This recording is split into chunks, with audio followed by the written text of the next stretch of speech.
Dingdong Dantes mukhang bad trip matapos ang programming ng Family Feud. Ninang samot-saring reaksyon mula sa netizens ang isang video clip kung saan tila napansin nila ang hindi magandang mood ni Dingdong Dantes matapos ang isang episode ng programang Family Feud. Sa isang video na ibinahagi sa Facebook, kapansin-pansin umano ang ekspresyon ng mukha ni Dingdong habang siya'y bumababa sa entablado. Ayon sa mga nakapanood, tila may halong pagkainis o pagkadismaya ang kilos ng aktor-host habang papalayo ito mula sa stage. Wala siyang gaanong pakikipag-ugnayan sa mga taong nasa paligid. Dahilan upang umani ito ng iba't ibang haka-haka mula sa mga netizens. Sa parehong video, kitang-kita rin ang kasiyahan ni Alden Richards, na kapwa-artista rin ni Dingdong. Habang si Dingdong ay papalabas na ng stage, si Alden naman ay abalang nakikipagkwentuhan at nakikipag-selfie sa mga taong nasa paligid. Ang contrast sa kanilang galaw ay lalong nagpatingkad sa mga obserbasyon ng mga netizen. Marami ang nagbigay ng kanilang opinyon at kuro-kuro ukol sa nakita nilang kilos ni Dingdong. May ilang nagsabi na baka raw may hindi magandang nangyari sa likod ng kamera na siyang naging dahilan ng tila pagkairita ni Dingdong. May mga hinala rin na baka raw hindi masaya ang aktor sa mga nangyari sa taping ng naturang programa, o kaya na may hindi inaasahang pangyayari sa production na nakaapekto sa kanyang mood.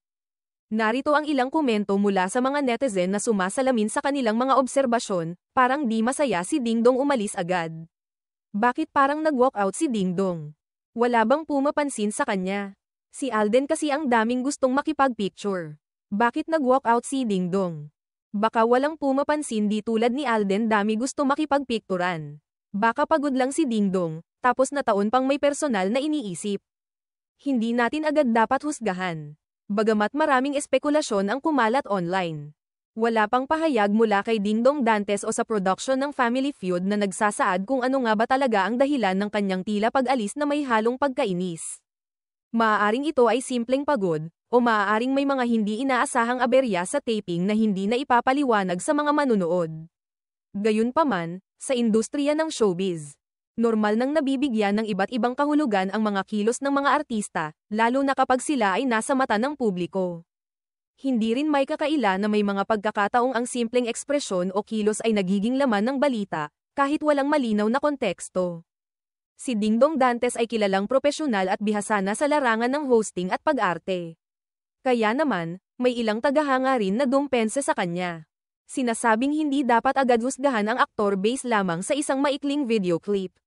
Ayon pa sa kanila, maaaring may dahilan ang kanyang ikinilos, na hindi na kailangang ilantad sa publiko. Sa huli, wala pang malinaw na conclusion kung ano nga ba ang tunay na nangyari sa likod ng video. Habang patuloy ang mga espekulasyon ng netizens, inaabangan pa rin ng marami kung may magiging opisyal na pahayag si Dingdong o ang pamunuan ng programa upang liwanagin ang issue.